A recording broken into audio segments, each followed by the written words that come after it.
الحمد للہ رب العالمین والصلاة والسلام علی خاتم النبیین اما بعد فاعوذ باللہ من الشیطان الرجیم بسم اللہ الرحمن الرحیم وما لكم لا تقاتلون في سبيل الله والمستضعفين من الرجال والنساء والولدان الذين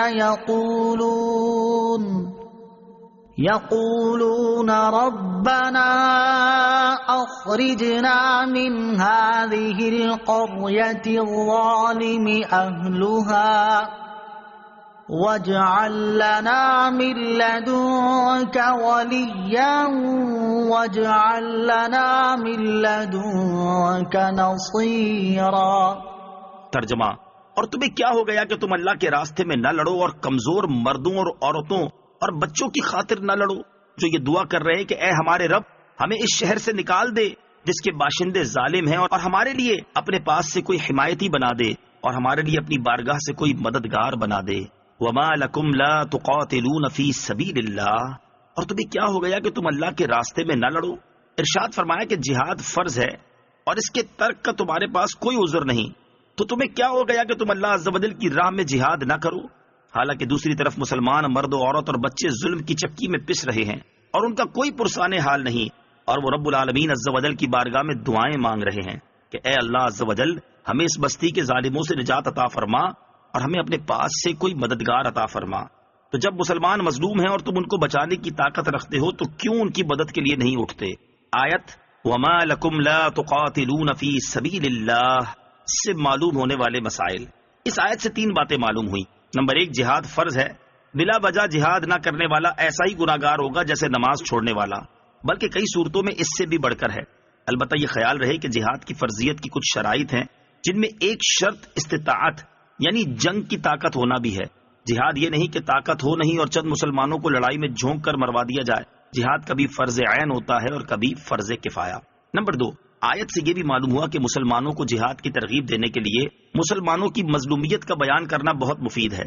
آیت میں جن کمزوروں کا تذکرہ ہے، اس سے مراد مکہ مکرمہ کے مسلمان ہیں۔ اس آیت میں مسلمانوں کو جہاد کی ترغیب دی گئی تاکہ وہ ان کمزور مسلمانوں کو کفار کے پنجائے ظلم سے چھڑائیں جنہیں مکہ مکرمہ میں مشرکین نے قید کر لیا تھا اور طرح طرح کی ایذائیں دے رہے تھے اور ان کی عورتوں اور بچوں تک پر بے رحمانہ مظالم کرتے تھے، اور وہ لوگ ان کے ہاتھوں میں مجبور تھے۔ اس حالت میں وہ اللہ تعالیٰ سے اپنی خلاصی اور مدد الہی کی دعائیں کرتے تھے۔ یہ دعا قبول ہوئی اور اللہ تعالیٰ نے اپنے حبیب صلی اللہ تعالیٰ علیہ وسلم کو ان کا ولی اور ناصر کیا اور انہیں مشرکین کے ہاتھوں سے چھڑایا اور مکہ مکرمہ فتح کر کے ان کی زبردست مدد فرمائی۔ آیت سے یہ بھی معلوم ہوا کہ غیر اللہ کو ولی اور ناصر یعنی مددگار کہہ سکتے ہیں۔ الذين آمنوا يقاتلون في سبيل الله والذين كفروا يقاتلون في سبيل الطاغوت فقاتلوا أولياء الشيطان إن كيد الشيطان كان ضعيفا ألم تر إلى الذين قيل لهم كفوا أيديكم وأقيموا الصلاة وآتوا الزكاة فلما كتب عليهم القتال إذا فريق منهم يخشون الناس كخشية الله أو أشد خشية وقالوا ربنا لم كتبت علينا القتال لولا أخرتنا إلى أجل قريب قل متاع الدنيا قليل والآخرة خير لمن اتقى ولا تظلمون فتيلا۔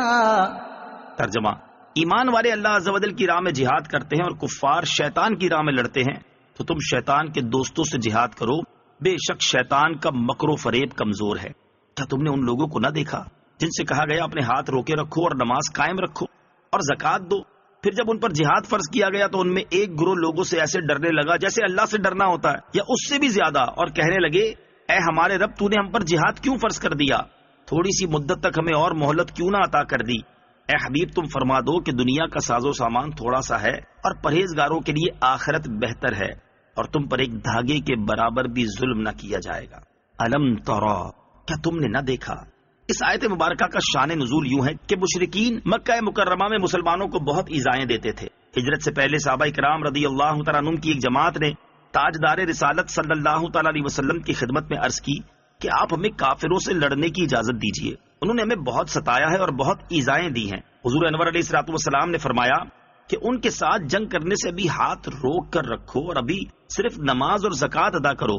اسی کے متعلق فرمایا کہ کیا تم نے ان لوگوں کو نہ دیکھا جن سے شروع اسلام میں مکہ مکرمہ میں کہا گیا کہ ابھی جہاد سے اپنے ہاتھ روکے رکھو اور ابھی صرف نماز قائم رکھو اور زکوٰۃ دو، لیکن پھر جب مدینہ منورہ میں ان پر جہاد فرض کیا گیا تو وہ اس وقت طبعی خوف کا شکار ہو گئے جو انسانی فطرت ہے، اور حالت یہ تھی کہ ان میں ایک گروہ لوگوں سے ایسے ڈرنے لگا جیسے اللہ عز و جل سے ڈرنا ہوتا ہے یا اس سے بھی کچھ زیادہ ہی خوف زدہ تھا، اور کہنے لگے اے ہمارے رب عز و جل تو نے ہم پر جہاد کیوں فرض کر دیا؟ اس کی حکمت کیا ہے؟ یہ سوال حکمت دریافت کرنے کے لیے تھا، اعتراض کرنے کے لیے نہیں. اسی لیے ان کو اس سوال پر توبیخ و زجر نہ فرمایا گیا بلکہ تسلی بخش جواب عطا کرتے ہوئے فرمایا گیا کہ اے حبیب صلی اللہ تعالی علیہ وآلہ وسلم تم ان سے فرما دو کہ دنیا کا ساز و سامان تھوڑا سا ہے، فنا ہونے والا ہے، جبکہ پرہیزگاروں کے لیے آخرت تیار کی گئی ہے اور وہی ان کے لیے بہتر ہے، لہذا جہاد میں خوشی سے شرکت کرو.